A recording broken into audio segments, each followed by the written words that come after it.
What is going on, everybody? Welcome to the Gamers for Life podcast. We're each and every Sunday now discussing all things games. The show releasing on Mondays now, but I have my, once again, Brian and Joy here talking about the good old gaming industry here. Arthur Thomas, what's going on, man?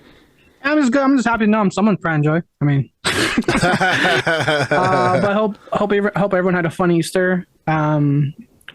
Kind of as the weekend came, all of our plates got filled up with family stuff. You know, with the Easter holiday weekend, which was fun, which was good over here. I hope your Easter was fun. Over here, it's like spring finally came because we've been having like a bunch of overcast, light rain. All of a sudden, boom, we're in the 80s. And I say that now as we're getting some frost outside as I speak. But hey, Easter weekend, bright and sunny, was great. No layers, t-shirt only, no jackets, nothing. That's cool, man. Yeah, my Easter was pretty good as well. I was over at my brother's house, with the kids and whatnot, and they did a little Easter egg hunt, hid some eggs and stuff. So it was cool. It was pretty chill, and the weather was pretty decent as well. So not seems like we're both wearing our uncle hats. Yeah, definitely. That was definitely a part of the agenda. So doing that most definitely. And if you are watching this or listening to this, hello, be sure to like and subscribe either on the podcast application you like to listen to the podcast, or you can subscribe on the YouTube channel. Definitely appreciate that. Of course, trying to build this sucker up. We got a bunch of great content here on our YouTube channel. This is also including Arthur managing the Twitch portion of the channel, where he'll Twitch stream a game with some of our good friends. So be sure, and we're gonna have much more of that because Diablo 4 coming out. So be sure to do that. And anything else regarding Gamers for Life, say if you want to, connect to all the other audio episodes here for the show, just go to linktree.com/Gamers for Life, the number 4 life, the one-stop link to all things Gamers for Life. And here at the Gamers for Life podcast, we read the news while you can watch or listen to what you choose by clicking on the links to the time code within the description of the episode. So you can go to what you want, or you can just hang out with us here at the Gamers for Life podcast. Unfortunately, Church down and out, a little sick right now. So he will be joining us in a future episode. So shout out to Church. And I know he was good. I know he's heated about this, just like we are, just like I am, because this fucking game's on my fantasy card. And what I mean by that is RedFall, with the unfortunate news only releasing 30 frames per second on Xbox consoles. People are freaking out here, and I will detail this. This is an article from PC Gamer. I specifically chose PC Gamer, just has like a little tug to you guys. Yeah, because what are frames when you have a console, apparently? Just a little jab. But anyway, so it says here, the title of the article, RedFall will only do 30 frames FPS on Xbox consoles, and people are starting to worry. It says Arcane says the performance mode option enabling 60 frames per second will be released later, but that won't help on launch day. So it says Arcane's not Left 4 Dead co-op shooter RedFall is set to arrive in less than 3 weeks, and the closer it gets, the more concerned I become. The latest bit of bad news arrived earlier this last week, when developer Arcane Studios revealed that the Xbox version of the game will be limited to 30 frames per second at launch. RedFall is launching on Xbox consoles with quality mode only. The studio said via the official Twitter account, 60 frames per second performance mode will be added via game update at a later date, end quote. In practical terms, this means RedFall is trading speed for looks. It will run at 4K, 30 frames per second on Xbox Series X, while Series S consoles will handle it at a 1440p 30 frames per second. There's no indication on when the later date, end quote, for the performance mode option will be, end quote. I'm going to stop there just because. So this was a huge thing last week, and they absolutely undermined how this would affect people's decisions on the game and how people feel about it. This was all over YouTube for all the video game platforms and whatnot.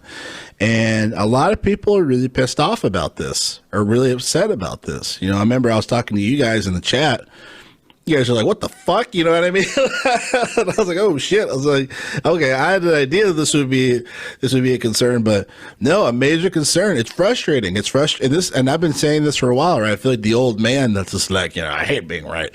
But, this is a frustrating thing just because, look, we have these next gen consoles or current gen consoles, if you will, and we're still fucking around with 30 frames per second. It's inexcusable to me, and some people are trying to connect to World because it's on Game Pass, why this is a problem.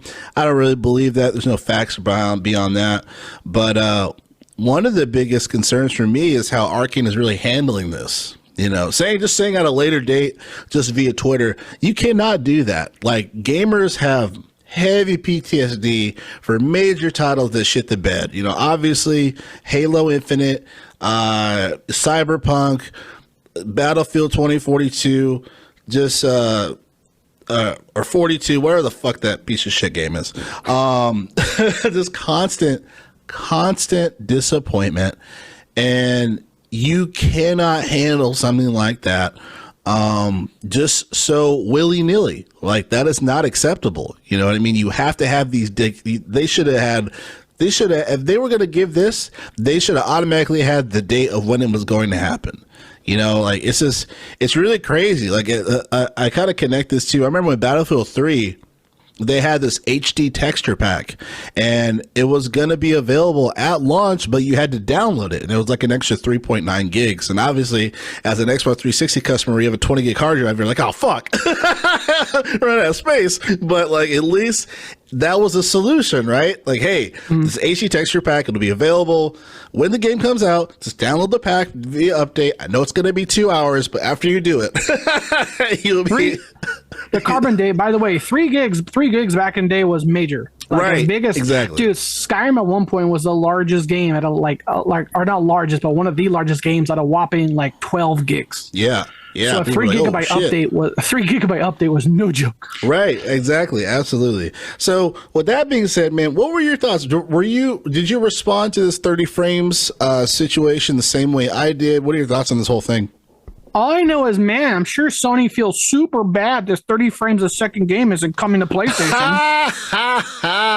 It's like a weird karma situation, right? Where it's like, no, exclusive to Xbox. Hey, guys, quality mode for now. Yeah. Because so the two major things that stick out with this is a forced thing and arguably planned. So that's the two biggest things about this.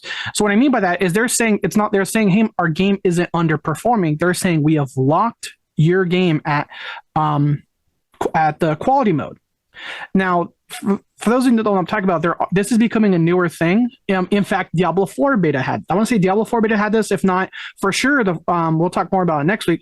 But Final Fantasy 16, their gameplay showed this, that, hey, you can pause the game at any time and switch from quality mode to, I forget what the other version's called, but essentially you can have either frames or looks. And that is a choice that we've had for quite some time, and it's becoming a more and more common thing in games to have that choice, and to make it public, you have that choice.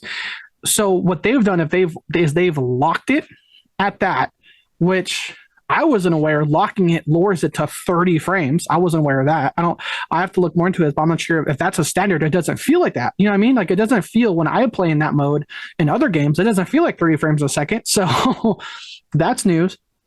And two, like I said, this is, again, planned in the way they're handling it, like Drell said, to straight up in your face say this will be coming at a later date is another of this new trend that needs to die fast, of actively, not, oh, we've stumbled it, oh, we've tripped over ourselves, we aim for the moon, we can't even left orbit. Like, no, this is becoming a new thing where it's not ambition is too far or too grand, it's that they're just actively now, in my opinion, planning to just release now, patch later. Like, it feels like that's the way they're handling it. Like, to straight up say, hey guys, we've heard what your concerns, and guess what, here's our announcement, it's coming later. How is it a setting that's becoming an industry norm? Is one, you're going to tell us it's coming later, and two, to the point where you don't even have a date. Coming later means nothing now. Halo multiplayer is coming later, but I don't know. You know what I mean? So this is it's annoying and angering because again, this is on the heels of their announcement. Hey, this game's no longer coming to PlayStation. It's a win for Xbox. Yeah, 30 frames is not a win. Yeah. No, you're absolutely right. And then I guess the next question, a lot of people were saying, some people were on the side of the fence as far as like, yo, just push back the game, give us the 60 frames, at launch, make performance mode available. It's not acceptable for quality mode to be available for 4K. That's not enough. I need the frames per second at 60. And some people are saying, no, man, just release it now, patch it later. What's the big rush? What are your thoughts on that? Because obviously you have Star Wars Jedi Survivor around the corner, you know what I mean? And that is definitely, to some degree, it's going to impact the just as far as just people playing the game. And then I believe there's some other titles coming out as well. I know about there's a bunch. Like a week before, Dead Island 2 is coming out as well. So you so you talk about your bracket, Drill. You talk about your these games on your bracket. My bracket's about to kill each other because you have Minecraft Legends, 18th. Then on the 28th, you have Dead Island. No, later than that.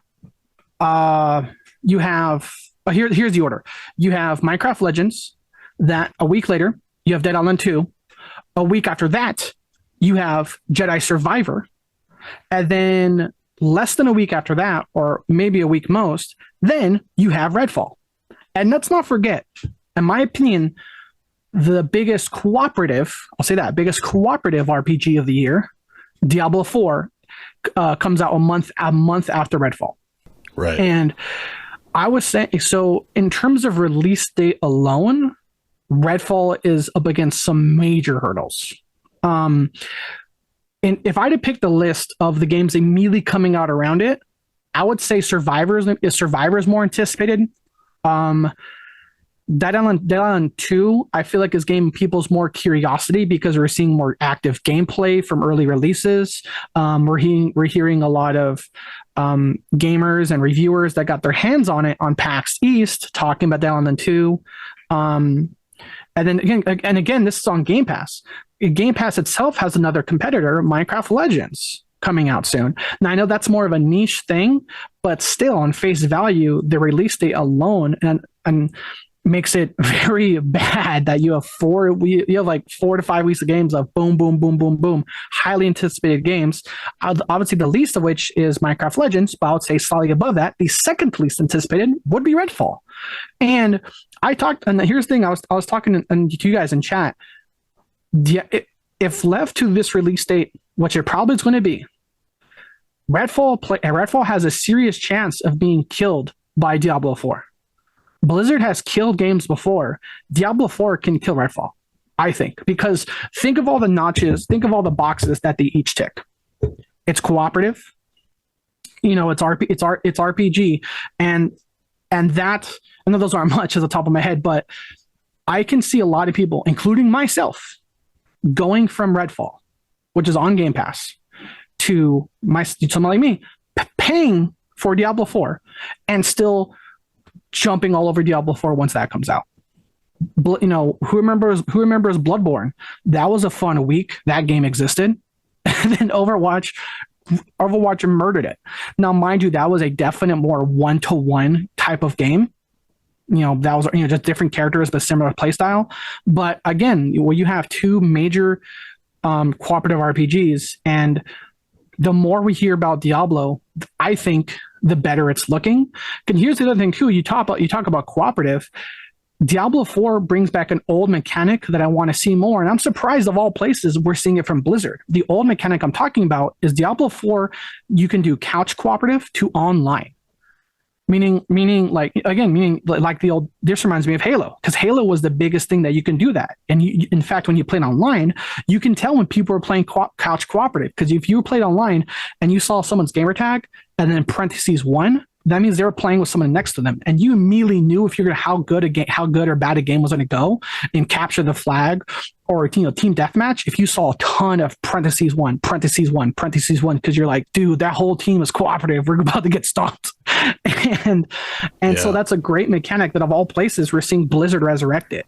So in terms of a cooperative game, I think Diablo 4 has that. And as an overall RPG, if you really think about it, Drill, we've seen exponential more gameplay of Diablo than Redfall. So the only real positive that Redfall has going for it now is that it's on Game Pass. And given the context of why that's a positive, that's not good. Because it's like, oh, it's 30 frames a second. That's going to be horrible. That's going to be a significantly horrible launch. Well, at least I'm not paying for it. It's on Game Pass. But in terms of money, I'm still more excited to spend my money on Diablo than I would be for Redfall. Yeah. So ignoring Survivor, Dead Island 2, and Legends, which are arguably lesser games, though, on the big picture, in terms of a cooperative RPG, I think Redfall has a significant chance of just being killed once Diablo 4 drops a month later. Right. We definitely know that the release date around it, there's definitely a lot of gamble as far as for how many people are going to be actually active on the game. But to originally what I was saying, as far as like, with that being said, do you think they should push back Redfall, or do you think they just need to kind of fight through this and try to update that damn, performance mode? Because some people are saying pushing it back to August, which I'm like, I'm not opposed to that. But a month from that, you have Starfield. You know what I mean? And that's on Game Pass. And because it's on Game Pass as well, I can easily see people being more active on that than Redfall, especially if it's still on 30 frames. And again, those are cousins. Those are, Bethesda is arguably more of on the developer side of Starfield, whereas Bethesda is on the publisher side of Redfall. I mean, its launch window would have to be later in the year because after June, after Diablo, its major competitors, and we'll talk more about this, are Starfield and Tears of the Kingdom. Those are the other major contenders for RPGs this year, and Redfall needs to avoid those like the plague. And so, I think performance alone, does this warrant a delay? I think so. But it almost comes bittersweet because it would feel like one of those, like, the internet bullied it, and I say constructively bullied is my opinion. That's how the way I phrase that. Because you tell me 30 frames a second, I'm like, what do you do? What are we talking about? Kind of like the original Sonic movie. Like, that's Sonic? No. And again, so I think for them to push it back would be good, is my short answer. But the fact they've already announced it, now it's going to come later. Is a lazy slap in the face, release now, patch later. So yes, it should be delayed. When's a good question? And for me, this situation, for me, the why would be the biggest concern, because clearly their concern isn't to make a good game at launch. It's not. They've told us that, like, it's coming later. Do you have a date? No. How do you not have a date for 60 frames a second? Yeah, that's insane. That's my thing. How do you not have a date for a AAA game at 60 frames a second?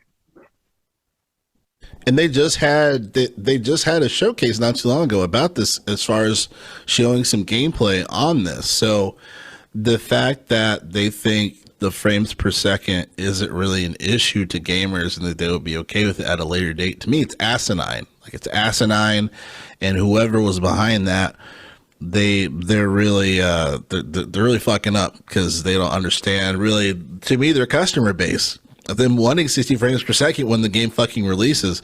I think for me, I agree with you. They need to push back the game. I think October would be a good time, because it doesn't seem like anything right now is out in that particular month. Correct me if I'm wrong, but you got Starfield will come out. People will kind of feel their way around Starfield. And then even before announcing, if they do announce it being pushed back to October, they need to first identify or acknowledge, saying, hey, after the recent responses to our prior tweet, we want to make sure that, we get the best quality game for our customers. And with that being said, they need to give they need to ensure that when they push it back in October, it will release with performance mode. You know what I mean? They have to give it, like you said, they have to give a solid date. They can't pussyfoot around this. It's not gonna. They're literally killing their game. Like this is almost how 343 handled Halo Infinite to a degree. They're just like, oh, co-op will come later. Wait, what? Like this is fucking Halo, and you're telling me co-op will come later, and now it's just indefinite. You know what I mean? And the game's been out what almost 2 years, or what have you. So I remember, and that was what we were told. It'll come later. That's what we're told. Right. And Joel, I made a face there because I mentally thought I don't own a Switch. I'm not sure I'm gonna get one because playtime, whatever. But blah blah blah. I mentally thought Tears of the Kingdom was coming in October. So when you saw October, I'm like, oh, isn't Tears of the Kingdom coming then? Dude, Tears of the Kingdom is coming out 10 days after Redfall. Oh. So maybe they should push it back, because right now they're in the hot zone. They're in the equator of game releases right now. Especially if they don't have performance mode ready and all these fucking games are coming out. Because I think you have a great point with Diablo.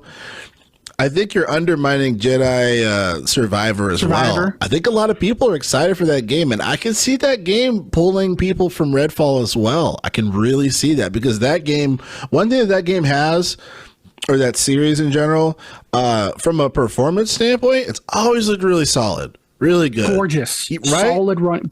Great running game, and also it's a good thing you mentioned Survivor, because remind you in terms of overall hype, like people talking about it. Star Wars Celebration London just wrapped. That's right, and people I know multiple people that flew to London just to go to that Star Wars Celebration, and these are not like I guess I don't say influencers or like a press batch. They was just them just going, and so again you look at this again release window alone. I know you're more on the performance side, but I'm me. I talk about games and playtime versus release window. It's horrible. It is up against heavy hitters that will outswing it on every aspect other than performance. And here's the thing: there's this news is ridiculous, because remember, Drill, we have to talk about popularity, and we have to talk about gamers going to other things. Because remember, this cooperative RPG from Bethesda as a developer is no longer the classic cooperative RPG. This is a live service game. So if the community is not supporting it, this game will not be there. So it's like the more you hear about this and you tack on, oh yeah, it's a live service game. Like, what are they doing? Yeah, it's a really bad look for Microsoft as well, because as many W's as Microsoft has when it comes to just everything that they provided, from Game Pass to backwards compatibility, game preservation, when it comes to IPs, I mean, that is really the biggest struggle right now. And it doesn't look good, especially when you're spending billions of dollars to acquire different developers and publishers. And this is the result. This is the result of what we're seeing, is that we're seeing these games that are half-baked releasing, or going to be releasing, and it's not what customers want. It just really looks really fucking bad. You know what I mean? And I know it's bleeding as far as an ROI, long term. I mean, if they're going to have a track record of this, not to mention Halo Infinite, hope to God Redfall doesn't add to that page, because one, it's on my fantasy card, but just in general, and then Starfield has to hit. Todd Howard can't do his bullshit thing saying, hey, it's gonna come out 30 frames per second, not performance mode. Like, people will give up on Starfield, and I know a lot of people already have. I'm still the gullible person that's saying, no, I need this, it looks good. I'm going to give them the benefit of the doubt still, because I want this game to release, and it needs to be, this really needs to be this is the grand slam for them. This is the home run for them that they fucking need to win the goddamn baseball game. They really need Starfield to do well. Exactly. So And I think it will almost make up for Redfall in a way, even though Redfall it'll be an unfortunate waste if it takes a shit. But if they come out with a Starfield that's fucking solid, you know what I mean? Sure, it might have a couple glitches. They can patch it. They need to patch it immediately. But if the game is performing 90% of the time, I'd say 95% of the time, I think it'll be okay. But Starfield has to fucking hit. But back to my original point, it just doesn't look good from an IP perspective for Microsoft. This is the one thing that Sony has that they haven't fucked up on. And you guys know, listening to this, and even, you know, you being my co-host, Arthur, like, Sony has fucked up times upon times, but the one thing that they have they have executed is their IPs. God of War Ragnarok, even though they pushed it back, when it released, it was a top quality game, and it was goddamn near a Game of the Year contender. You know what I mean? Obviously, the Last of Us games, Horizon Forbidden West, even though obviously it got trampled by other games that came out, but when the game released, the game looked great. You know what I mean? It's just Elden Ring fucked everybody. The thing is too, in terms of this, like, round two of this console war, it's like Xbox is becoming more of a live service machine, and where Sony is producing beautiful, gorgeous games. I mean, that's the thing I'm really like thinking about now is like I lean towards like the more indie niche games. Like I'm looking for Minecraft. I'm looking for the Minecraft Legends. I know a lot of people aren't, but that's the aisle I walk in. Yeah. The smaller underdog, you know, less spotlight of a game thing. I know it's not down to. I also know that's not where the money's made. So the thing is, in terms of like not only IP, in terms of quality, like story and overall success in Game of the Year contenders, Sony vastly has games that can, from what we see now, outperform Xbox first parties.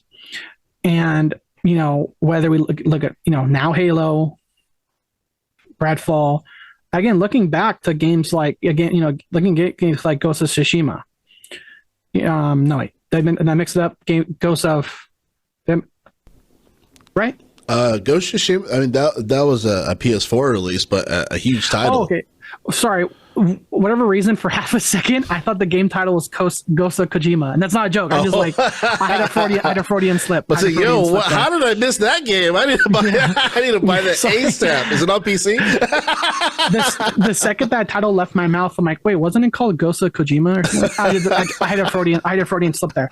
No but worries. what I'm saying is Sony is increasingly having consistency with performance. Now, again, I still lean towards, you know, indie, but this Redfall situation following Halo. And here's the thing, this is made by Arcane. And here's why I say there's no excuse for this in terms of apples to apples. Arcane made Deathloop. Deathloop didn't have this problem. And that was a timed exclusive for Sony. That's true. Eventually came to Xbox, now on Game Pass. You always hear my Game Pass, you know, plug at least once an episode. but what I'm saying is, so again, it's an apples to apples same studio.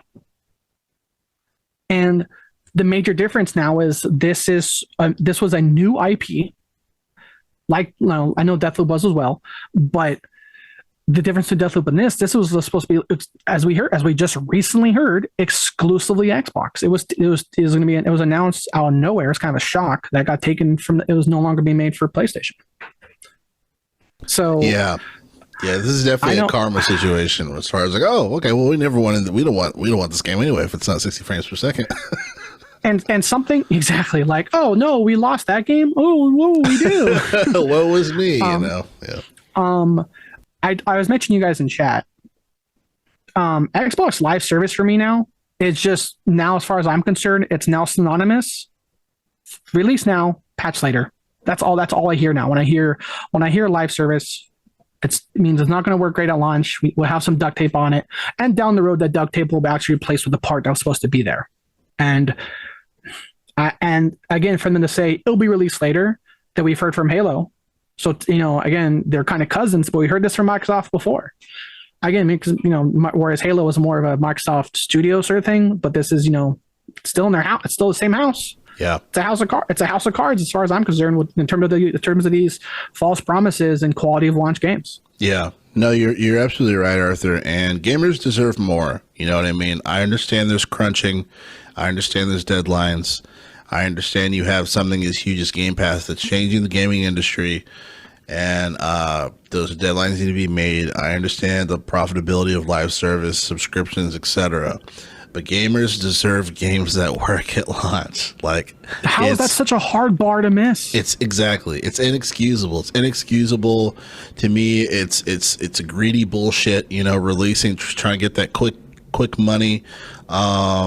And it's really disrespectful to me as far as the art in which they are promoting the game. You know what I mean? Especially when it comes to a developer, I would be very offended as far as, like, if we know there's an issue that needs to be resolved, but then if the powers that be or the publisher, what have you, is saying, no, we got to release this day, just patch it later.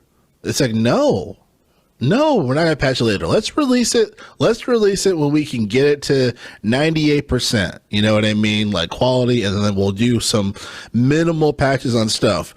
30 to 60 frames per second is not a minimal patch. You know what I mean? So it's just like that. I really hope that, and as a gamer, you know, me playing games since the fucking Sega Genesis 16-bit, I really want there to come a time, you know, as I get older, as we get older, where we can really rely on games again. Like, I feel like that's why pre-orders go down. That's why, you know, yes, Game Pass is going up, but I know a lot of people are upset about this, or upset about why is every fucking game that comes out that's a huge game that we look forward to just ends up disappointing. You know, I remember we've talked about this game time and time again. You know, Anthem was one of the last games where I spent $60 and I said no more. That is fucking insane. Like, that's two full tanks of gas that I wasted on this bullshit title. You know, and like, it's inexcusable. You know, luckily Outriders was a great title, and then I paid $60 for Cyberpunk on PC, so I actually had a decent experience versus everybody else. But still, like, the point stands as far as we deserve better as gamers, and we're not asking for a lot. We're just asking for the goddamn game to work and for it to meet the actual notion of these consoles. Again, I will say this again. I know I'm beating a dead horse here. I will not buy a new fucking console if you cannot make a goddamn game work at launch. I will stick with PC. I will stick with Game Pass PC because this is inexcusable. It's fucking bullshit. You know, we haven't even talked about PSVR 2 being $600. You know what I mean? Like I'm so fucking sick of it. I'm sick of it as a gamer. It's like, I hate to be negative Nancy, but I really feel for these folks that are really disappointed. You know, I remember I was watching the Kind of Funny Games Daily. Well, no, it was the Xbox. It was their Xbox show on Kind of Funny. You know, yeah, Snowbike Mike, coolest positive dude ever. You know, yeah, Paris, and then oh my god, I want to say Gary. Yeah, they Gary on there, and they were just all like, "What the fuck? Like, why are we in an age where 30 frames?" You know, where 60 frames per second is too much to ask. Like, that doesn't make any sense. So anyway, that is my rant. Any lasting things before we move on to the next topic? As much as I praise Game Pass, there's a again, live service games on Game Pass. We're having a bad pattern. Unfortunately, Xbox's name is coming up more and more in this category. With their biggest, flagship game, Halo. And it was big news when Microsoft bought Bethesda. So it's like, dude, Xbox, if you're spending $1 billion in this company, what are you getting your money's worth? like you're paying billions of dollars for 30 frames a second. That means if you pay billions of dollars for 30 frames a second, doesn't mean we will. Exactly. And this game is increasingly having a dead on arrival feeling. The PC community might keep it alive at launch, but again, I don't know a lot of console players that are excited to play to launch because, in fact, literally last week, Victor and I were talking about, what games we're going to buy because money. Because again, money's a thing, and especially now, everything's so fucking expensive. I'm sorry, go ahead. I was gonna say, I know, guys, that was a very wise statement from me. Put up an Instagram quote at put up the Instagram photo, fancy sunset. Money is a thing. So wise words from Arthur once, of course.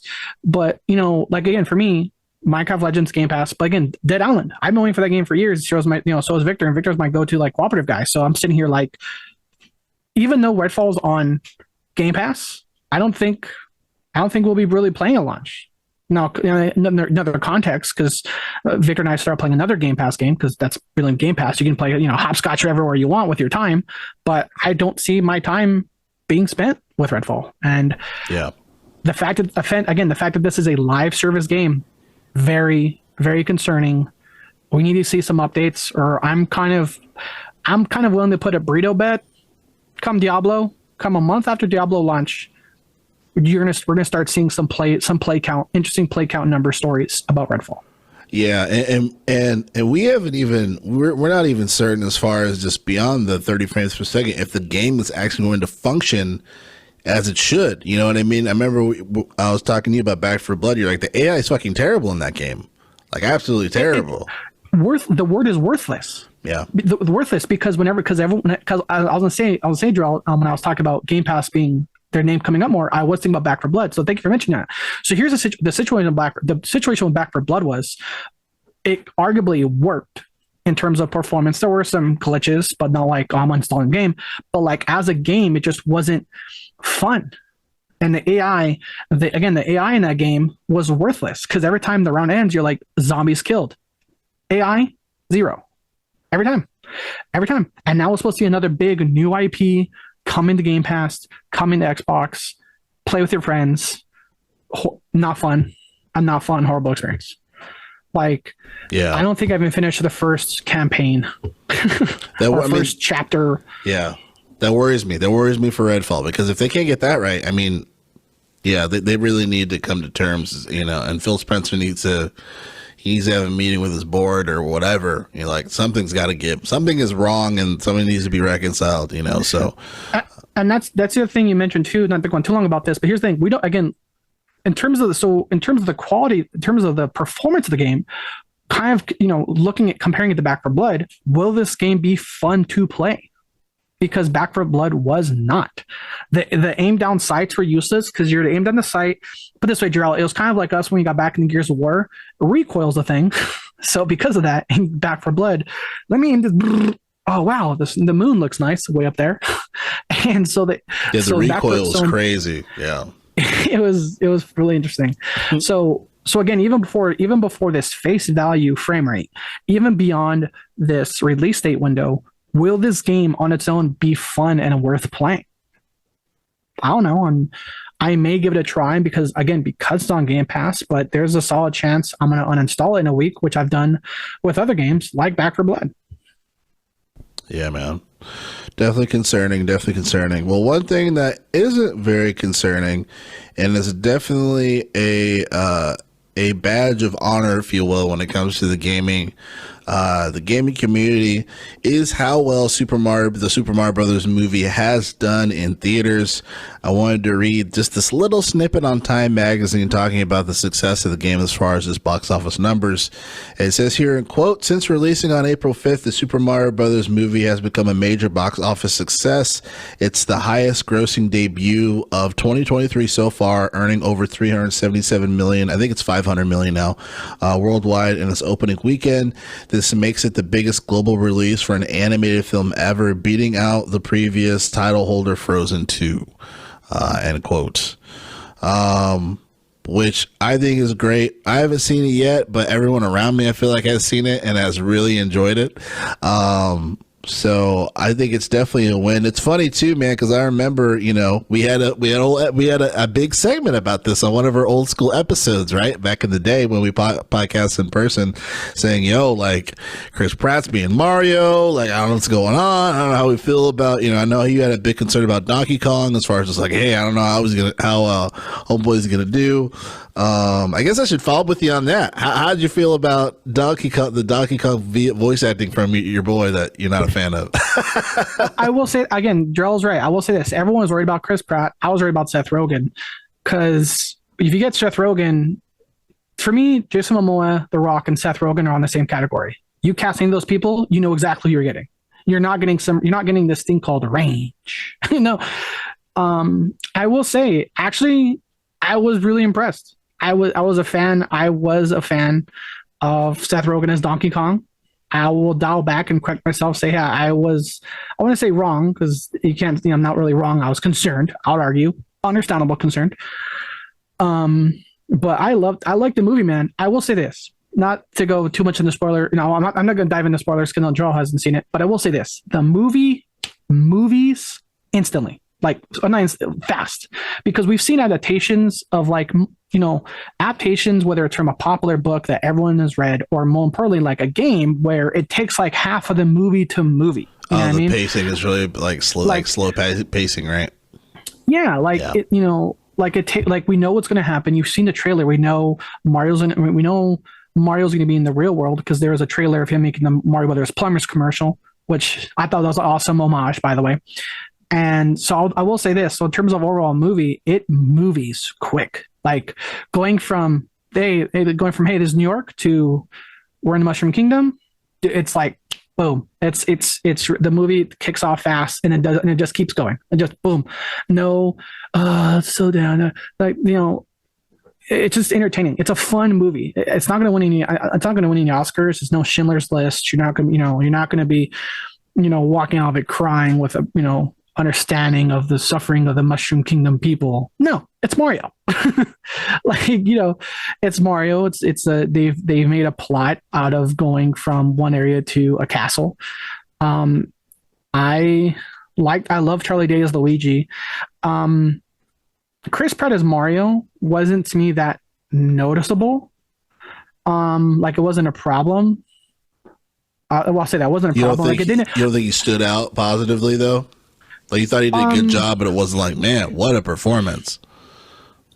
I'll say this: the movies itself. I came into it like, how is Chris Pratt going to be as Mario? How is Seth Rogen going to be a Donkey Kong? And I kind of was blissfully distracted by that, just of the movie happening. Like I was like, oh wow, that's happening. The lore, because the colors are crazy in it. And to a point, that's to me that's a good thing. Like I put it this way, I was never drawn out by that's what he sounds like from either Chris Pratt or anybody involved, because there was a lot. I know Chris Pratt got flack because he was Mario, but let's be honest, there was a lot of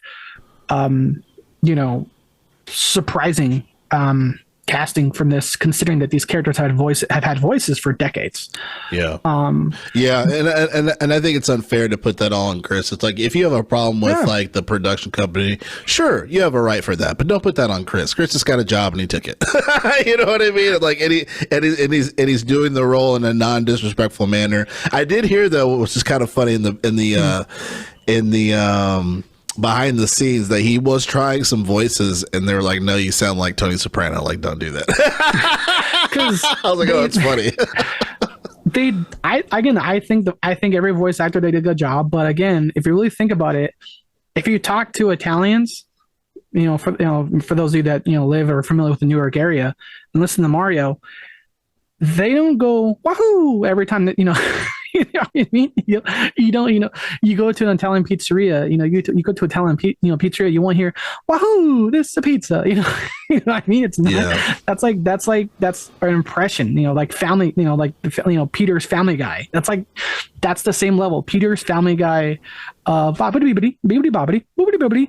And Mario's wahoo is like, for me, in the same level. If you will. Yeah. It's like the same level. The movie was really fun. If I had to pick my favorite voice actor to character, would be Keegan-Michael Key as Toad and Jack Black as Bowser. Of course. The funny thing is, I will say, is I was joking, I was kind of jokingly but concerned how if you get Seth Rogen, all you're gonna hear is Seth Rogen. You won't hear Donkey Kong. That's not true. It didn't. I think he did a good job as Donkey Kong, not being Seth Rogen voicing Donkey Kong, if that makes sense. Yeah,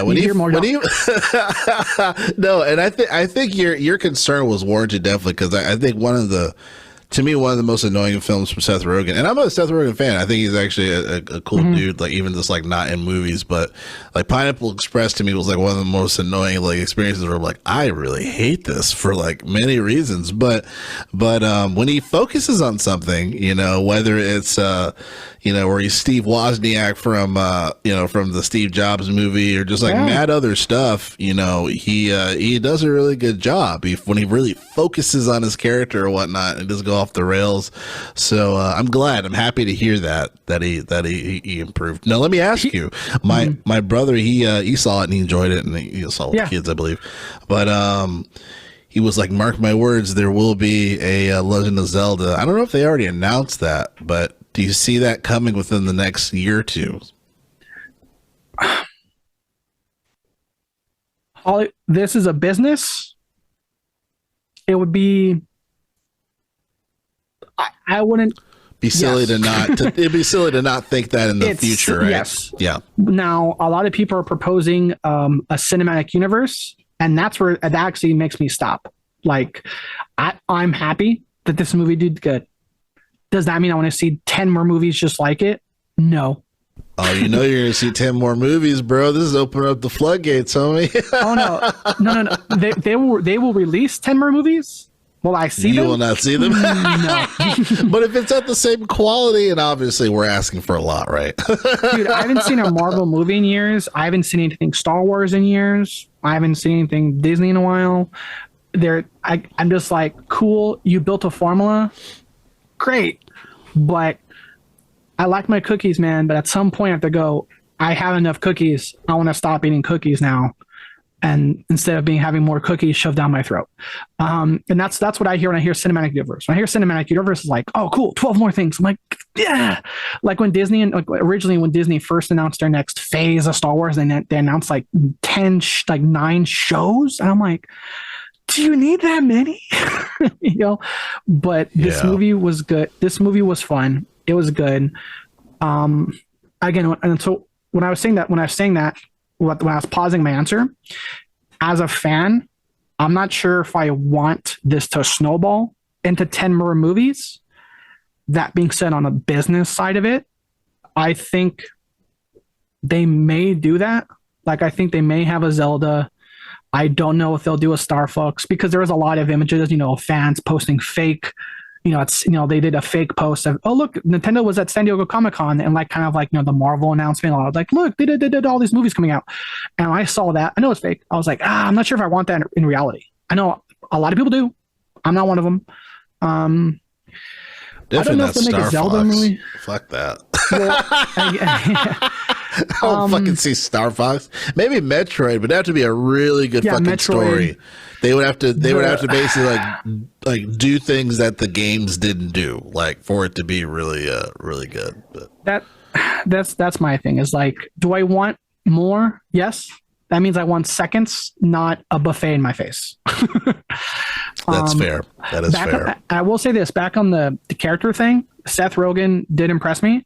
Now I will say this again, with Jack Black's Bowser, I would argue you actually get more Jack Black than Bowser. But it's in the weird case, it works. Like, if I would have got more Seth Rogen than Donkey Kong, wouldn't have liked it. I totally understand what you're saying. Yeah. And so with having more Jack Black than Bowser, it works. It's a crazy blend. It works. Kind of reminds me with Jim Carrey and where he played Dr. Robotnik. I feel like you got a balance though. Like, he did such a good job where, like, oh yeah, it was just enough Jim Carrey, but then it was also enough of him really invested in the character of Dr. Robotnik, where I was just like, wow, he's really doing a great fucking job with this character. Like, and like, he was like a second nature thought to me as far as Dr. Robotnik. I was like, yeah, I know he's a bad guy, but like, whatever. But he like breathed a whole new life into that character. So I feel like his performance is underrated. I think like he really walked that tightrope really well, where it's like he's doing Jim Carrey things, but he's still within the character lines of Dr. Robotnik. Yeah. So it's like, wow, interesting. So I thought that was interesting.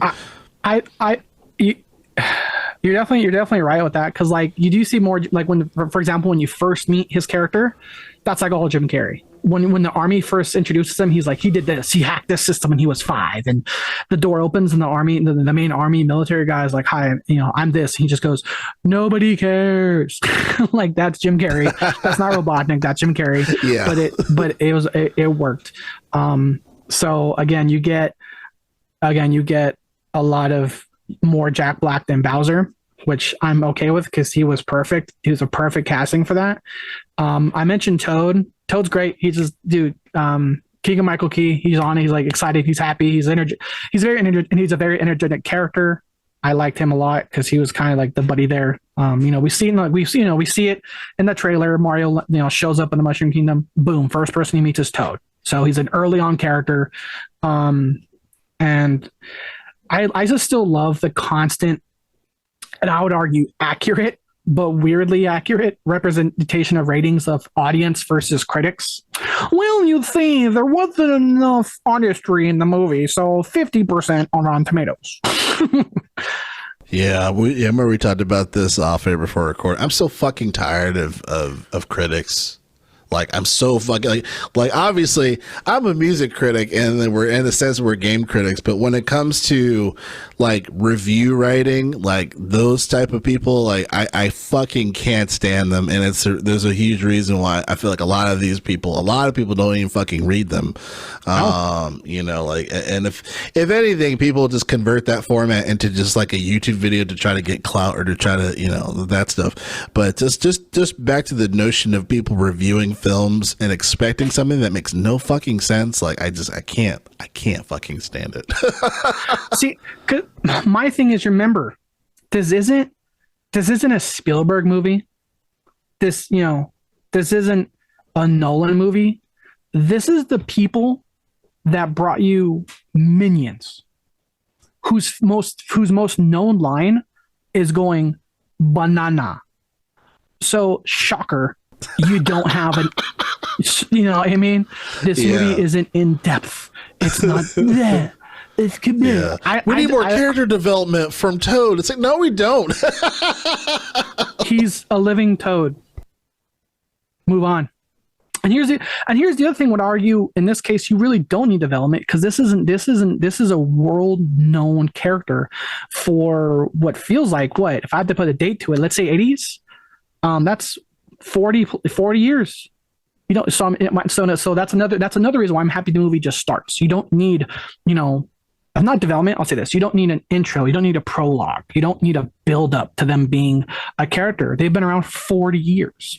And so again, when I hear that the people that made Banana is making a Mario movie, shocker if you came into this expecting, the award season to be flooded from this. No. It's a fun movie, and I love hearing reviews of families going like, I love the game. I took my family.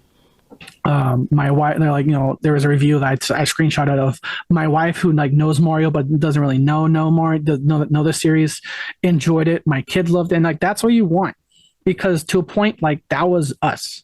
At some point we were that young crowd, kids. Let's be honest, we were kids seeing something targeted for us. And now we've grown, and some people are just ravenous because something that was built from the ground up to be targeted for families and major kids is like, well, I just reviewed La La Land, and this doesn't hold a finger to that. And so La La is trash too.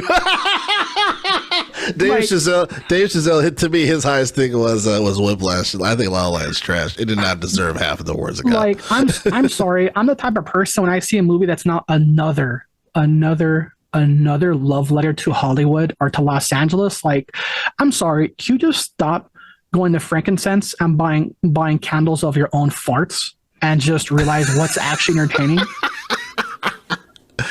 It's funny you mentioned that because that's a whole other conversation. Of course, we'll talk about off air, but I think you bring an interesting point to that as far as like can we stop having these like suck your own dick films as far as like, oh, this city's so great. Like, no, it's not. Like, it's like, oh, the city. It's like I want to have like a modern love letter to Los Angeles, and being like, oh, is that where they film Singing in the Rain? No, that's where the bums poop. What else? It's a human toilet. That's what that street is famous for. You know what I mean? So it's like, so stop making these love letters. Stop making these love letters to to Hollywood and to LA. It's like, oh, it was such a great era. Yeah, you have pigmentation. I mean, and I won't say that all of LA is trash, because that is not true. There's a lot of there's a lot of beautiful things, and then obviously, you know, I mean, I saw Donald Glover eating dinner on the whim as I was in line to a comedy show. Like, there's just fun things that just happen. But yeah, there's a lot of in quote shitty things that happen. Last thing about Mario, before we transition, recently the theme of the of Mario was inducted into the Library of Congress just recently, which is awesome. And it's funny because it's one of the most iconic, arguably the most iconic video game theme ever.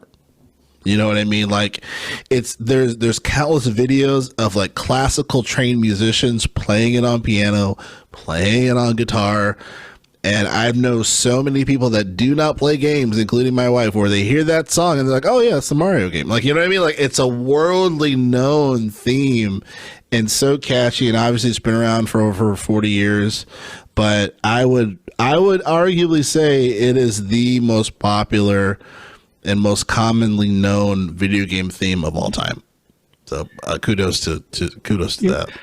You're not wrong, and overall, I'm liking this new trend. Not you, Halo, of good game adaptations. Yeah, no, definitely not Halo. So again, that's why I'm hesitant, where I think there'll be more of a possible universe, or if not universe, like whether, because universe means connected, if not that, an overall, let's say, just standalone movies.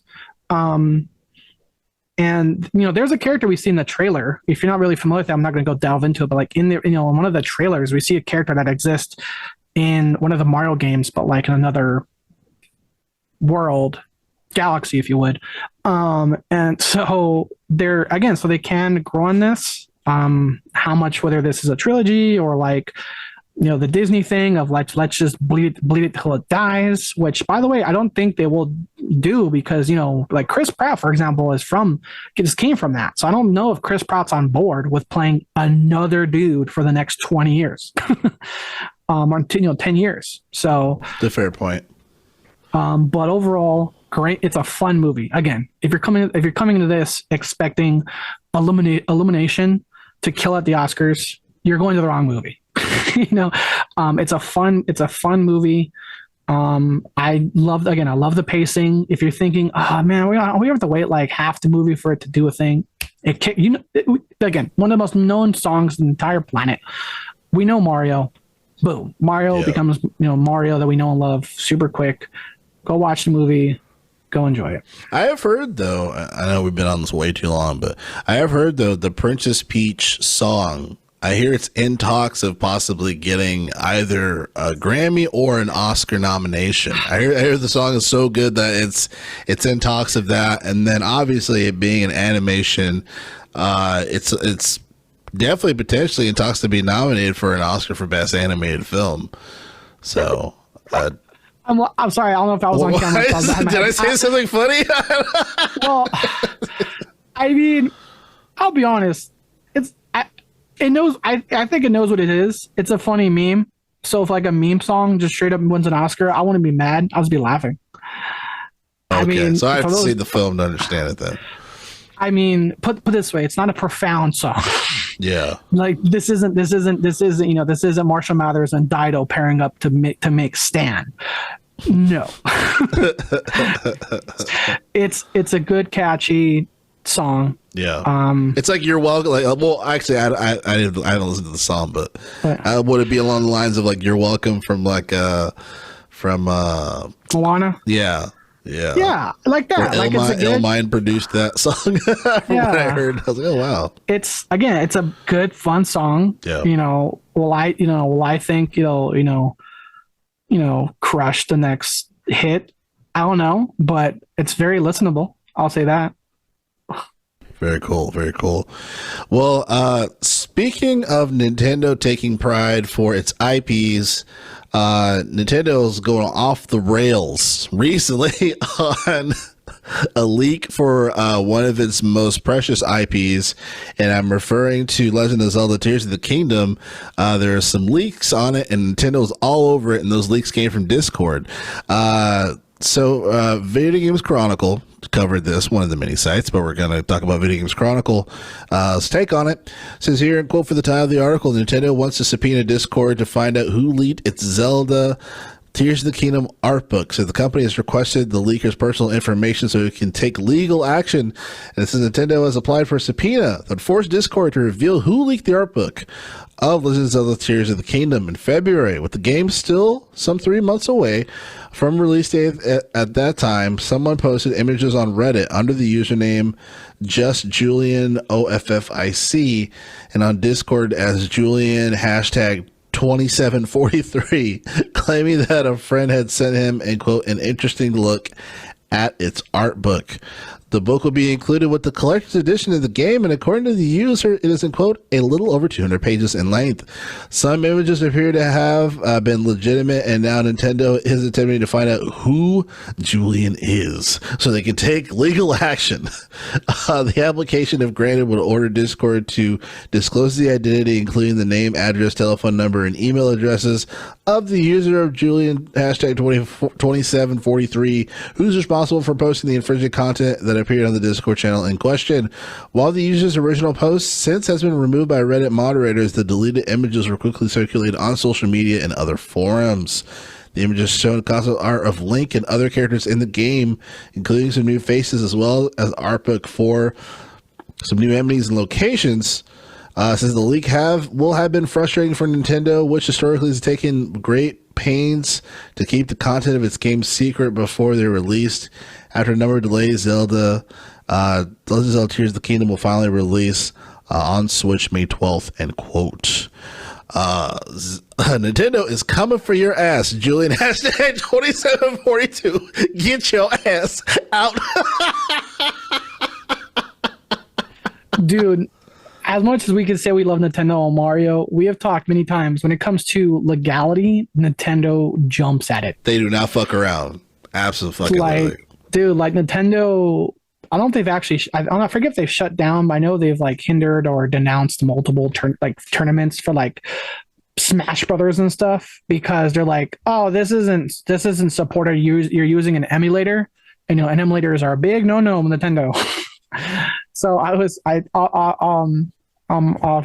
in chat, I was mentioning how Nintendo feels like the two guys from Parks and Recreation. It's like, you're doing a great job. Like Miyamoto being the face of the company. We like gamers. Have fun. Here's a Mario movie. We have a new theme park. Go enjoy it. Another legal team. We're suing you. Kill you. If you ever post something on the internet, so we will fucking kill you. For anyone who's like, so for those people that are still surprised that, man, that's really messed up for Nintendo to sue them. I don't know about messed up, but it's absolutely on par. Yeah. Like, remember when Nintendo UK, their YouTube team said, hey, please send us what are your favorite Nintendo or Mario songs, and everyone linked all these links that are like an error has occurred, removed because Nintendo just demonetizes and it flags everyone that shows anything of their games. Baller move, by the way. That was one of the times the internet being internet was great. It's like, hey, what are your favorite songs? Removed. So I don't know. You tell me. I can't listen to them. Right, exactly. Somebody's responsible for this, So yeah, exactly. And it sucks too when it's not one of those things where it's like, oh, we're just gonna be crafty and try to, play this game, illegally. Where it's just naturally, I like this song from Nintendo. I want to share with the world that I like this song from Nintendo. And still I'm going to be litigated like that. To me, that's when it's like the biggest thing. Like, it's one thing when you're leaking confidential information. That's fucking ridiculous. Like, no one should be doing that. Obviously, embargoes are a really big fucking thing, especially in corporations. But when it comes to what you said, as far as leaking a song, that's Nintendo. They already own the rights to the song.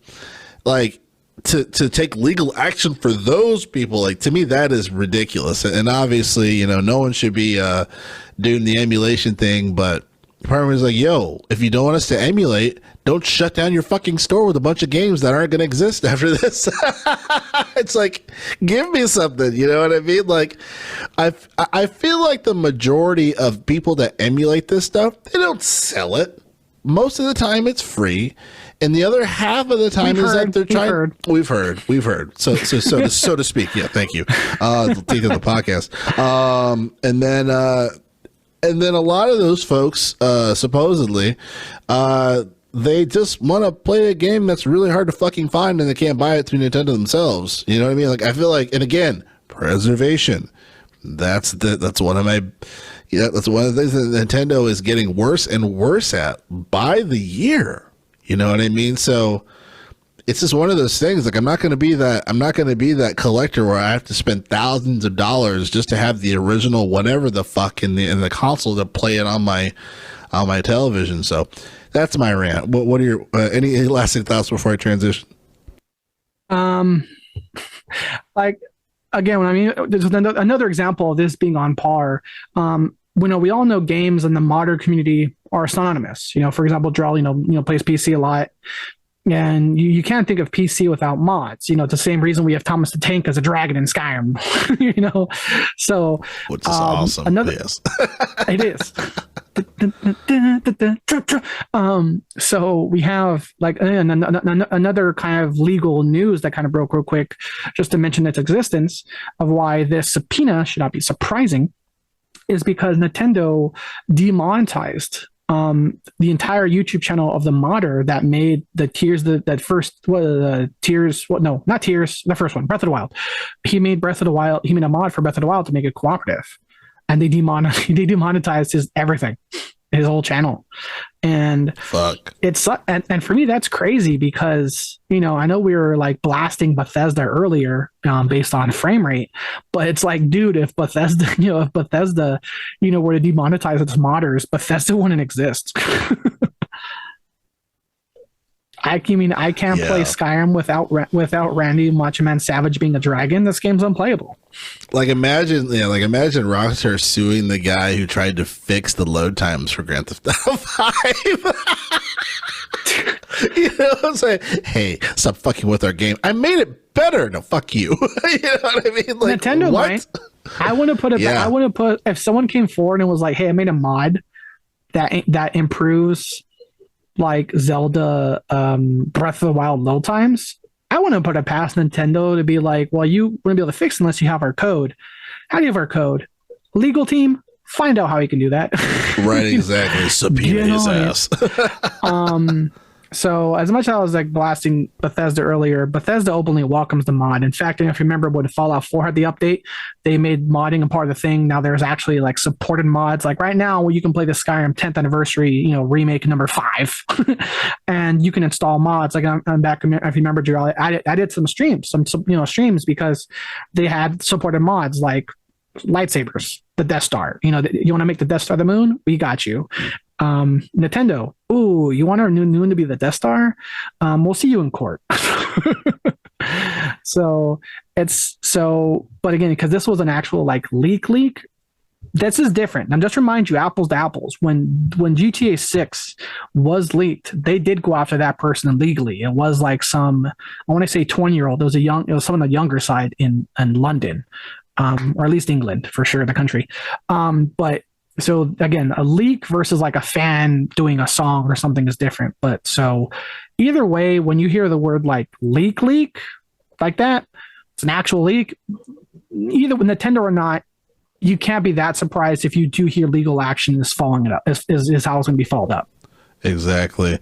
And some would say doing anything like that is suicide. And speaking of suicide, Suicide Squad Kill the Justice League, unfortunately, is delayed. Dude, you're crazy. I want to clip that. Speaking of suicide. I know, sounds crazy. Suicide Squad Kill the Justice League has been delayed into 2024. Says that the new date is coming February 2nd of next year. This is according to Polygon. It says here, quote, Rocksteady Studios has delayed Suicide Squad Kill the Justice League, its follow-up to the Batman Arkham franchise, to February 2nd, 2024, the developer announced on Twitter. It says, in quote, we have made a tough but necessary decision to take the time needed to work on getting the game to have the best quality experience for players. At quote, it wrote in March, Bloomberg reported that Suicide Squad Kill the Justice League would be delayed. It's probably Jason Schreier who said that, but still to be released in 2023. Rocksteady Studios expected the game's launch on May 26th after an earlier delay that pushed Kill the Justice League from its planned 2022 window. Bloomberg's report came after Rocksteady previewed the Kill the Justice League during a State of Play presentation in February, one that didn't exactly impress. End quote. I will end there. Unfortunately, I called it, man. During our did Rocksteady Kill the Justice League episode for the Gamers Live podcast, I said that this shit ain't coming out this year, and unfortunately, I was right. So, Papaya Church, it was on his fantasy card, and I counterpicked that bitch, and I sure fucking won that. Didn't win any points, but I was correct. So, anyway, what are your thoughts on this before I interject? One of the many increasing list of we called it. I will say, remind you, the original release date for this was May 26th, like a week or two, a week and a half before Diablo. 3 days after my birthday as well. But yeah. So again, that's whether that's relative or not, I don't know. That's just Arthur, am surprisingly stupidly hyped for a Blizzard game. I know. I like Seth Rogen now. I like Blizzard. What's going on? Did you pre-order it? Did you pre-order Diablo 4? You can tell us. No. Come on. No. I'm on the fence, dude. I'm on the fence, man. Because by pre-ordering it, because here's the thing. I'll go back into that. I'll make it brief. But with this delay. Again, release dates. What are they? Who knows? This is a slew of games. This is just another slew of games. I still say that the gameplay we saw looked interesting because on face value, I still don't know if I'm interested in the game because, like Gotham Knights, I don't know if I want a Destiny Batman. So that's a core mechanic. Like that's beyond frame rate, like Redfall. That's just like I said with Redfall. It's kind of this is we don't even know if that game's going to be fun. We don't know how that game's going to really handle. This time we know that the performance is going to be fine, but from what we saw with Suicide Squad, Kill the Justice League, I was like, I don't know if that gameplay is what I want. You know what I mean? Like, if I was going to be King Shark, I want to be 100% melee in their face, tanking bullets. And then it's like, nah, he's got a shotgun. He's a living shark. Why does he need a shotgun? Oh, hey, what does Captain Boomerang have? An Uzi? Cool. We were going to be more Boomerang focused. Right. It's like, what about their core weapons? Why are we adding the shooting shit? Yeah. When it comes to DC adaptations, I still say that the animated adaptations are 1,000 times better than the live action, and there have been multiple Suicide Squad animated adaptations.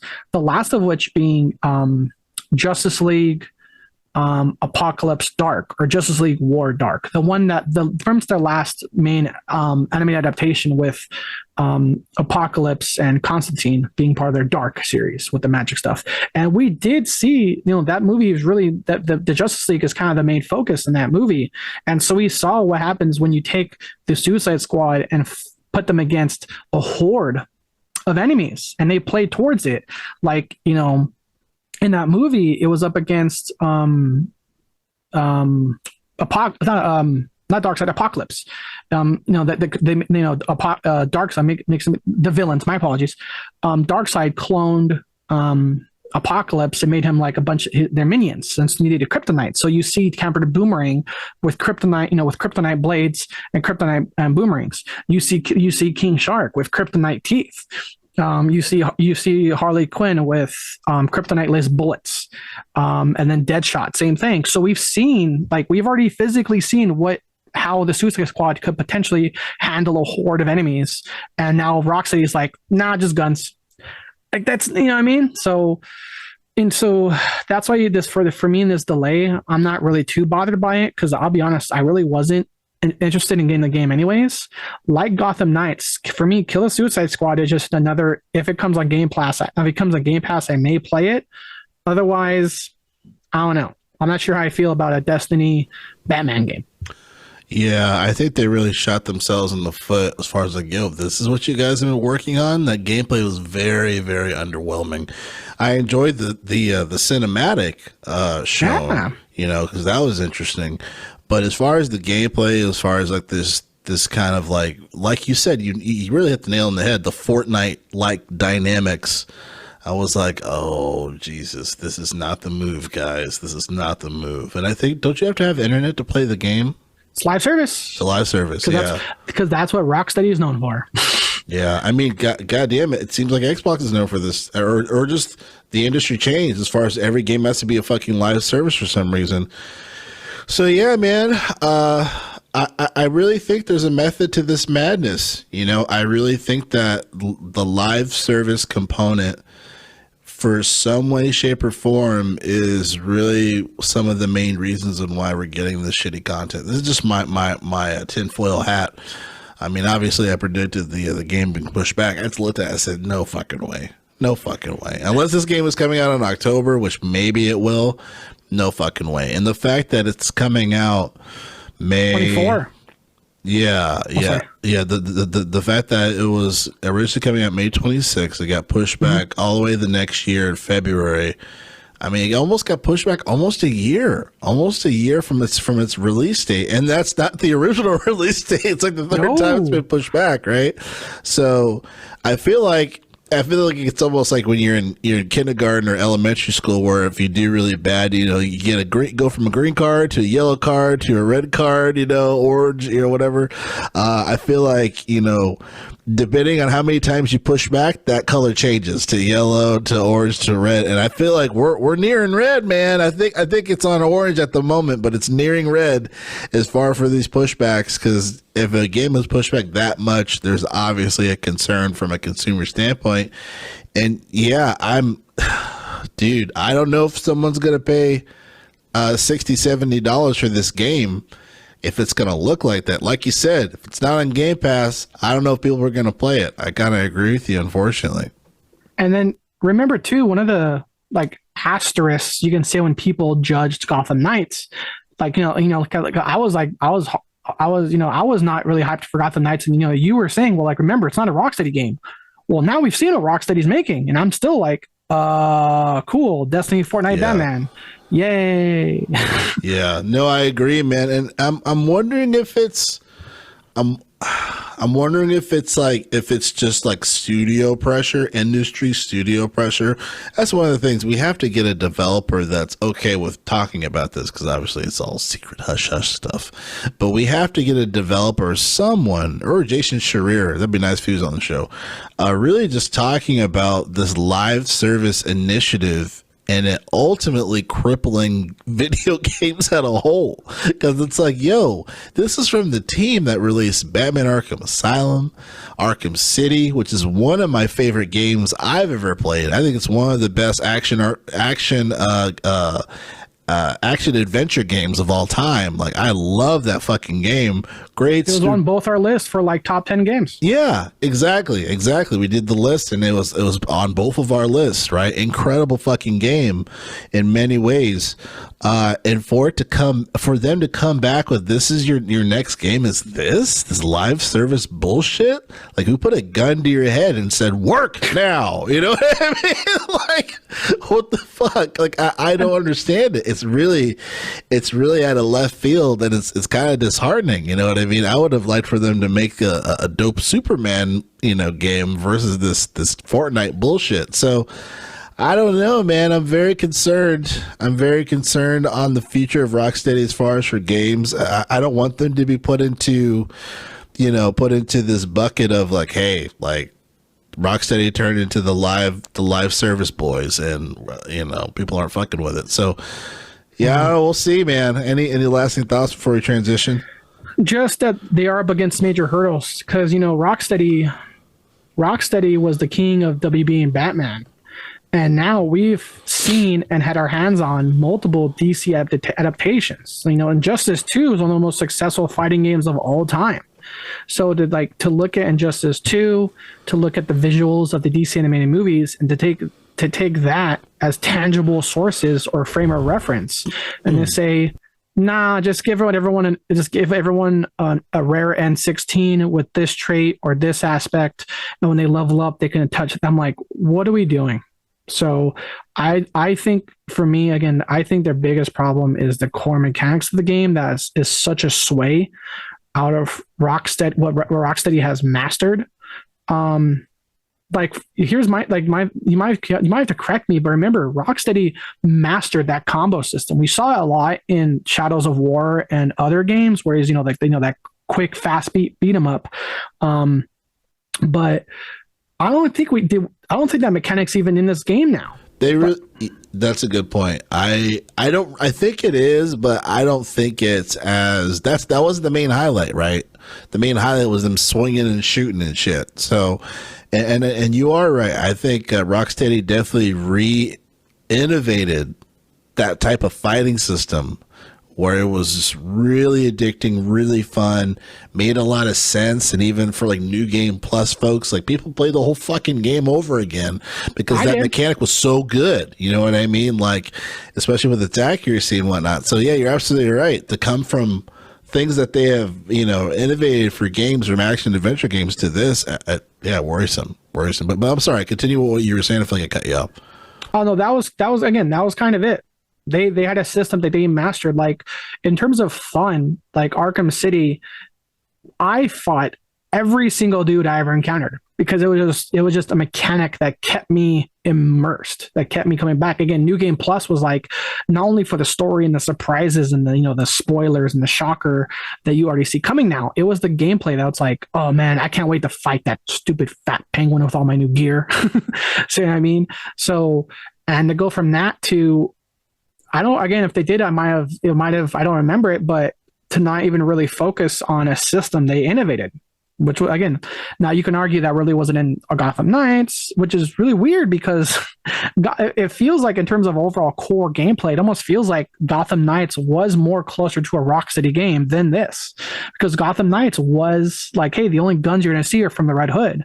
Otherwise, with Batgirl, Nightwing, and the other Robin, that what it fit, even though they didn't stick the landing with some of the bugs and other things, in terms of general ideas or concepts, that actually seemed closer to a Rocksteady game, whereas this is now Destiny, Fortnite, Batman. So I'll just end on I wonder how much they can actually stick this landing now that Gotham Knights did not, now that it's pushed to February. So we'll see if we get another gameplay trailer where it's mixed up a little bit. Yeah, definitely. You ended that so well. I had one lasting point that just popped into my brain.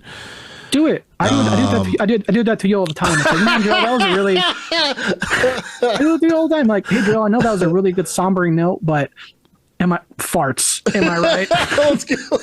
let's go back into. That's funny. No, all the time. It's a green light. I was just gonna say, I wonder why they didn't just make a really good single player game and just have this live service thing separately. Like, I remember, what was it, Arkham Origins, and they had that online thing where you could play Batman and stuff and like fuck up a bunch of goons or whatnot. What was that? That was fun. Right? Yeah, I thought that was cool. I played it. I played the Arkham Origins multiplayer. I had a few friends. I don't talk to them anymore, but there was definitely some Xbox Live people I messaged and friended with. I'm like, dude, that I totally forgot that Origins online aspect was surprisingly fun. Yeah, because it reminds me of like Splinter Cell's Spy versus Mercs, right? Yeah. Like, why wouldn't they have a multiplayer version of that? But you're playing the Suicide Squad, trying to like. I think that would have been fucking cool, and you can switch from, say, Batman or Superman or not Daredevil, the Flash, like just like mad people. You know what I mean? Like, I don't understand. I don't understand why they couldn't have approached it in that manner where it's still being true to its art form for the story, but it's just like a fun side multiplayer thing that, you know, you kind of have some live service bullshit around it, but it's still like a fun fucking thing where it just makes more sense as a total package. It seems like they're taking a Fortnite type concept, and Fortnite has its place, but Fortnite is Fortnite and it's in that lane, and that's fine. But when you have something that is kind of copying or making a bad version of it and then trying to mesh it with this supposedly good story, you know, obviously you get this result of concern that we just mentioned, you know. So part of me is just like, man, it's disappointing that they didn't just focus on a really good fucking single player game and then have a multiplayer function similar to Spies versus Mercs, but you're the Justice League. I think that would have been really cool, but you know. Single player games with surprisingly fun multiplayers hold up. Yeah. I was like many people upset they didn't bring back Mass Effect 3 multiplayer when that remake came out. Oh, facts. That was some of the best multiplayer. Unexpected. Everybody was worried. Everyone was like, why are you adding multiplayer to one of the best single player games ever made? Like, are you fucking kidding me? And then 24 hours later, this is amazing. Dude, you know, like, something about like, same thing with like Uncharted and Last of Us. Again, something about single player games surprisingly having fun multiplayer. I think that creates also replayability and can counteract this live service. Because to me, it's like, you know, the live service is to keep the player base active, right? But again, to have like Mass Effect, you know, like Origins, like Uncharted, like Last of Us, I already mentioned that twice, sorry. Again, single player games with surprisingly good multiplayer. I mean, again, I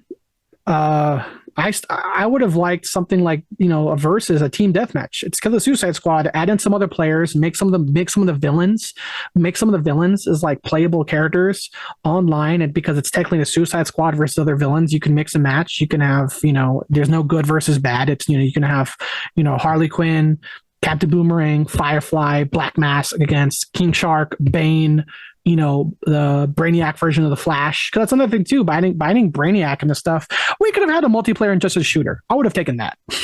yeah, fuck it. Yeah, exactly. I would have loved like, I'm not shooter, but like, you know, a team deathmatch, superhero versus superhero sort of system instead of Fortnite jump, guns go shoot. Yeah. Yeah. And speaking of live service games, unfortunately, not all games have the right support when it comes to live service. In some ways, they can be on life support, if you will. And I'm referring to the PlayStation IP Dreams, unfortunately, is ending live support for the game. This is from MSN.com, says here in quote, Little Big Planet developer Media Molecules announced that it is ending support for its video game creation system Dreams on September 1st, 2023. This is because the team is shifting its focus, end quote, on an exciting new project. It says, as stated in the blog post, you will still be able to play, create, and share projects after support is pulled, but there won't be any more updates. End quote. That was a short article. So I'm not mad. Short and to the point. yeah. I guess I'm on the fence about this twofold. I think one, it's sad that it's ending support just because, you know, we talk about PlayStation have really strong IP execution, and this is another solid title, and definitely one when it comes to a VR game, right? That this is an incredible game, arguably the best game on VR for PlayStation. And also with just the evolution of creativity, you know what I mean, that people can have in this VR game. Like that isn't that like just speaking to that is just fucking incredible, right? So, and then on the other side of the spectrum, you know, the Dreams, how long has Dreams been around? Couple of years, right? So I mean, it's had a pretty decent run. So I'm not mad at them working on another project, but I would almost just want them to expand on the idea, right? Since VR1 games don't fucking work on VR2 for some goddamn reason, make a new Dreams for VR2 and expand it. Give people more options on what they can do to create shit. You know, AI is really fucking the game up right now, whether positive or good, but just really throwing a wrench in the creative process and people being able to do more things, I guess, based on this technology. You know, I'm sure they can incorporate mad other stuff utilizing a Dreams like platform. So that's kind of my thing. I'm like, why don't they just, instead of ending support and moving on to a new project, why don't they have a new team maybe work on another Dreams, and then Media Molecule can do whatever the fuck they want, but don't get rid of Dreams in its entirety. Just say, hey, it's been a good run, sayonara. No, make a sequel. And just because this is something that people want and people can't play Dreams on their VR2s, like, continue the Dreams thing, guys. Like, you guys don't have any fucking games for VR2 anyway, like ones at least that are legitimate, besides that one where you close your eyes and open them and mad other shit happens. That seems pretty dope. But beyond that, like, what else do you have? But anyway, I'm talking too much. What are your thoughts? No, you're not. You're all correct. Again, because remind you, for those that don't really remember Dreams was the game where you can make games. Right. And from what I've seen, at least, you know, closest to apples, like Mario Maker, games where people can make games, the playability is there. And they have this in the VR2 where you can, you know, like they say, oh man, we don't have a lot of games in VR2. So what can we do? We can let them make the game and just have them go nuts. I know there's like, you know, there's bundles, but it's like, if you don't get a bundle, by the way, if you're thinking about buying a VR2, please, for the love of God, buy a bundle. Because if not, it's like $1,100 because it's a PS5, which is $500 plus the VR2, which is $600. So please buy a bundle. Buy a bundle, please, God. Yeah, exactly. So it sucks because this is the fate coming back to like what we talked about this whole episode. It's just a trending theme because it's becoming the norm. This is the fate of every live service game. And, you know, whereas games like, you know, Skyrim and stuff, where that, you know, yes, it may be a bunch of remakes, but even not, that game still lives as long as you have it on disk or your hard drive. But with live games, the end of support will come, and then the end of servers, and then it's dead. And so that's why for me, when I think live service, I just think, oh, the game's only fun as long as it's popular. And once it's not popular, it's dead. And so with this game, I think VR could have been its potential home. That's why I'm like you. I'm bummed, but not shocked. I'm more of a disappointed than mad sort of thing. Because once you said VR, you know, that's like, I don't know, bring back Little Big Planet. I would have loved to see Sackboy, you know, in a VR and a new one on a PS5 or something. I know they had a PS4. I know they had the PS4 thing, but VR could have been a future home for it. So just again, it's one of those things where I'm disappointed but not shocked. This is the fate of all live games. Eventually, the support comes. It's just a matter of when. Fun fact: it came out in 2020. I didn't look at the exact month, but so it's been a few years. I think it's a little early than I would have, but we've seen a lot sooner. Remember that? You remember Squadrons? That was like, yo, what the fuck, bro? That was like 2 months, dude. They owe me 40. Like, they owe everybody $40 because it was like, yo, the game's been out for a month, and you're saying you're not going to support it anymore. Like, what the fuck? How did that? And that announcement came out so fast because everyone that played it. Like everyone, I was like, guys, we gotta try this. It's only $40. Play it. The story was short but fun. Again, it's like, oh, the story's short. It's $40.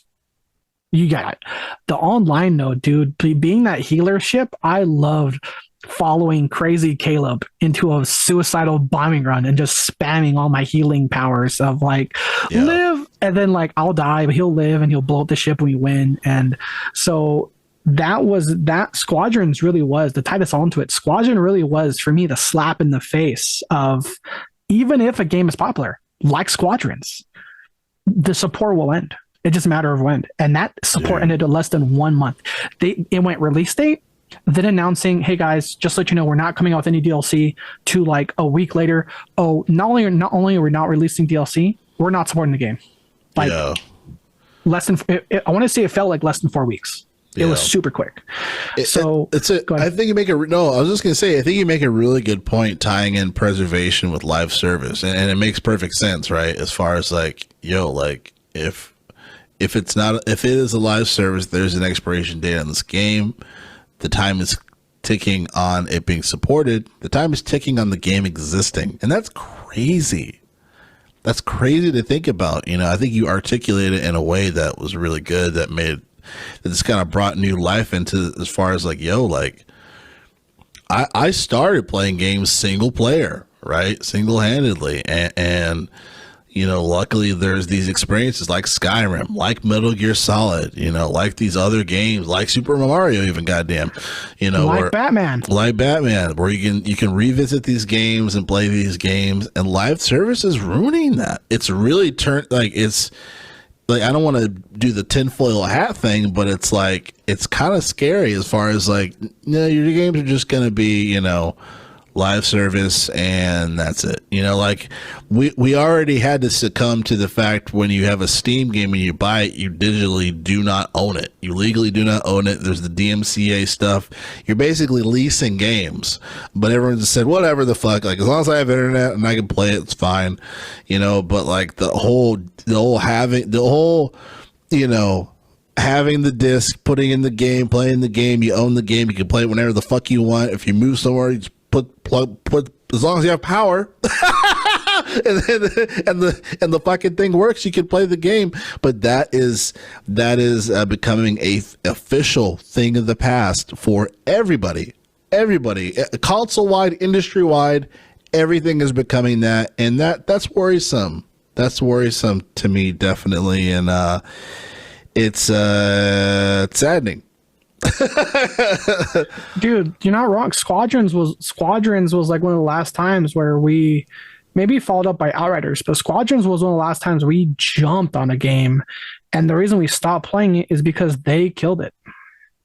Like, it was shocking how EA took what I thought was a leap outside of their monetization norm and released a good story, a good Star Wars IP with immaculate VR and simulator support. Like, for those of you that had Squadrons that had a VR headset and a flight simulator rig, that game was potentially one of the best immersive games of this generation, I argue. And so that, again, now for me was like, oh, doesn't matter. With live games, it doesn't even matter if it's popular. It can still be taken out from under you. Let me ask you a question. This might be a stupid one, but it just kind of came to me. The fact that these games are live service now, or the majority of them, right?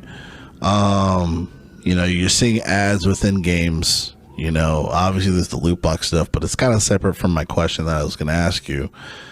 Do you think that information is being pulled from us playing games to right back in our face market towards us, the same way that we use phones and how phones listen to you, and then you go on Instagram and you see an ad based on the conversation do you think games are doing the same thing now? Maybe, because I want to say it was a few years ago that Xbox announced that they will not release chat stuff to, I think it was the NSA or Homeland Security, but I want to put it past them. I mean, not to get too down this rabbit hole, but Patriot Act, man.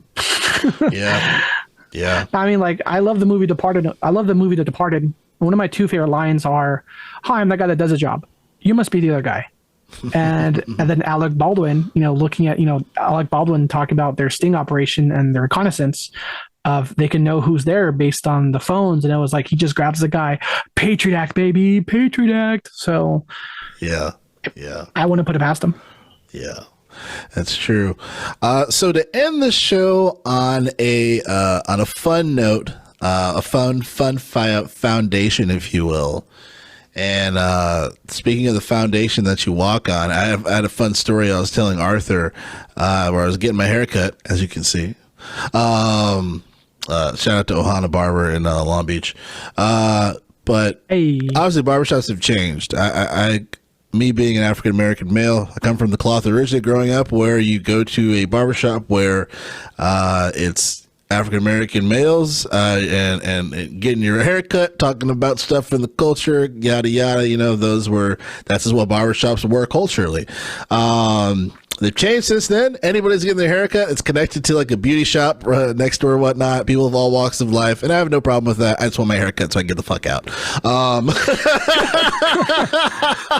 I know it's a crazy sentence to follow up, but my point is to this being connected to a video game podcast is that across from me there is this kid. He was getting his haircut as well. And he was actually wearing the Minecraft Crocs that we mentioned here on the show. And like, it kind of light bulbed for me because originally, we were talking about looking at these Minecraft Crocs and we're like, I'm not wearing that shit. This is ugly as fuck. Who the fuck would wear these? And I didn't think children. You idiot! Children would wear these. I didn't even think about it. I was just like focusing on whatever, and then I saw this kid, and I saw his shoes, and I'm like, "Holy shit! The kid's wearing Minecraft Crocs! Holy cow! That's crazy!"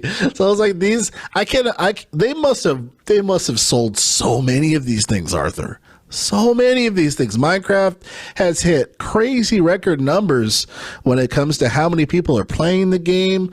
Like there's a huge amount of sales statistics numbers. So I can't imagine the notion of merch that they've sold. And obviously Minecraft Legends is around the corner.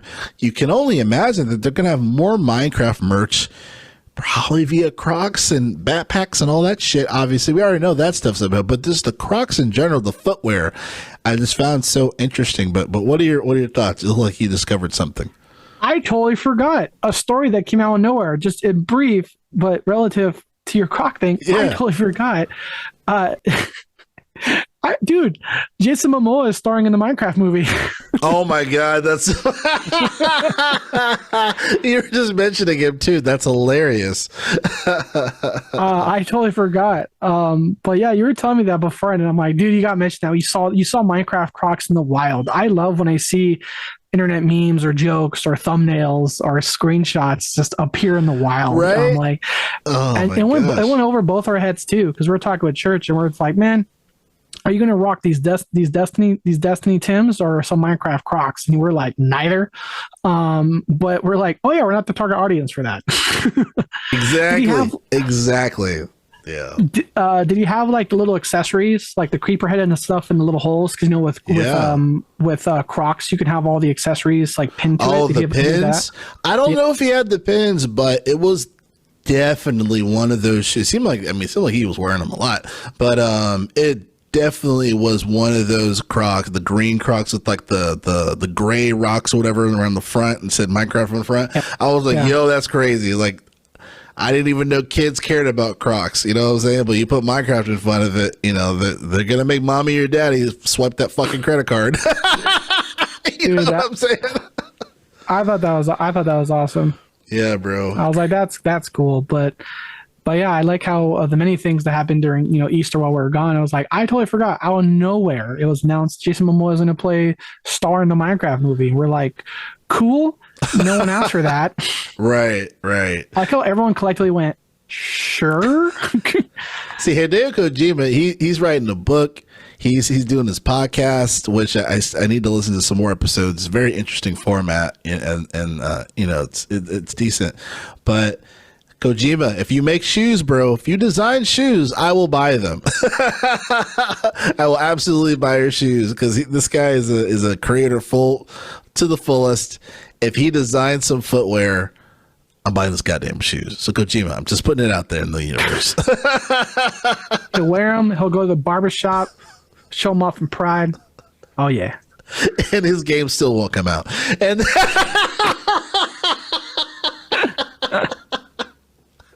With that being said, I want to wrap up the show. The Carriage Light Podcast, episode 102. Arthur, it's always a pleasure and joy being able to podcast with you, my friend. Hopefully, church gets better so we get the three amigos again. But until then, thanks so much for podding with me, man. Always fun. All right, guys. Thank you so much. We will see you next week.